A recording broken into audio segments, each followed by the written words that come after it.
Good morning. 2024 అయిపోతుంది. So ఇయర్లో నేను ఎవరినన్నా హర్ట్ చేసుంటే, నేను ఎవరినన్నా ఏమన్నా అనుంటే మీరు దానికి అర్హులు.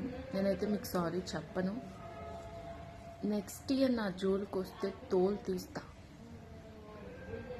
ఈ ఇయర్ వదిలిపెట్టినట్టు మాటలతో చెప్పడం కాదు, నెక్స్ట్ ఇయర్ చేతలతోనే చెప్తా. అస్సలు అనను. ఎందుకంటే నేను ఎవరిని ఊరికే ఏమనను. నేను చాలా మంచిగా ఉంటా. అయినా నా పేషెన్స్ని టెస్ట్ చేసి అనిపించుకున్నారు. సో మీరు దానికి అర్హులు. You deserve it. Next year మాటలతో కాదు, చేతలతోనే చెప్తా. గుడ్. నేను మిమ్మల్ని అన్నందుకు ఏం ఫీల్ అవ్వట్లేదు. I'm happy.